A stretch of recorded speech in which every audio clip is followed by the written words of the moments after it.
un coffret de bois sculpté, cette Jeanne, si réservée, si ironique, si hostile à tout attendrissement rétrospectif, avait tout conservé, tout.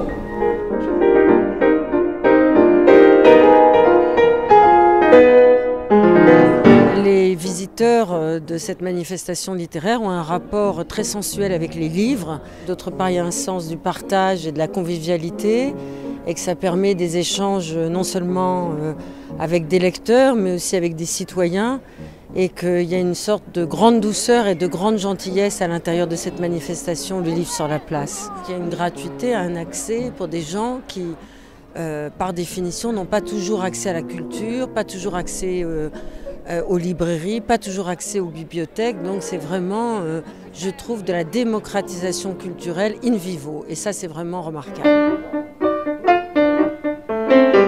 Quand il écrit ce texte, ce roman, bien entendu, l'auteur se fait une voix, se fait un son. Et donc il entend une musique intérieure. Le fait que quelqu'un d'autre s'empare de ces mots et projette une nouvelle version, lui donne une nouvelle lecture et donc une façon dont ces lecteurs finalement s'emparent de son roman. Et ça lui donne un retour qui lui permet d'envisager son prochain roman d'une part et surtout de voir comment il est perçu. Ce que le public aime, c'est à la fois qu'une lecture soit bonne et qu'en même temps qu'elle ait des erreurs. C'est vrai que la plupart du temps, la vie littéraire des gens, elle est très intime. C'est dans un lit, dans un fauteuil. Il faut plutôt se préparer à la lecture de manière générale et après se dire, voilà, ce texte, je vais donner l'impression que je le lis pour la première fois de ma vie à des gens qui l'entendent eux pour la première fois. Je crois que Nancy a complètement réussi son opération sur le livre, je dirais même au-delà du livre sur la place, puisque dans l'année, il y a des grandes rencontres, il y a vraiment des tas d'occasions pour que la vie littéraire soit aussi, je dirais, publique.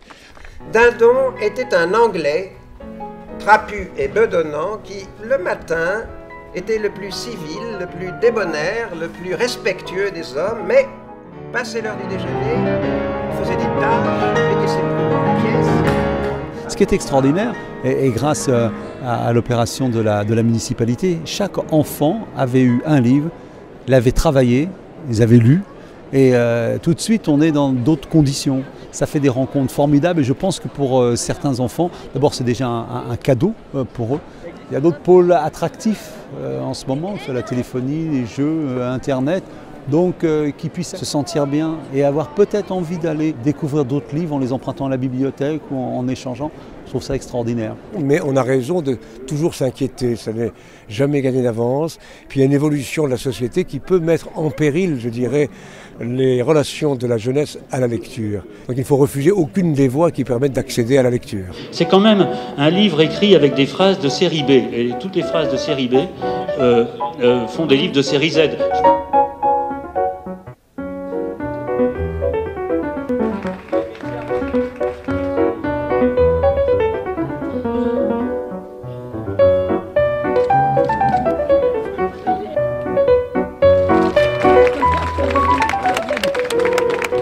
Le prix des droits de l'homme de la ville de Nancy, c'est un cadeau absolument fabuleux pour moi, pour mon co-auteur, Lutz Cruche, pour ma famille et je pense aussi pour tous ces gens qui sont dans ce livre. Ce prix des droits de l'homme de la ville de Nancy, c'est une incitation à faire mieux, à être encore plus vigilant aux autres, à se dire qu'on peut être utile. Mais au fond, la seule certitude qui vaille, c'est que c'est la personne humaine qui doit être défendue à tout instant.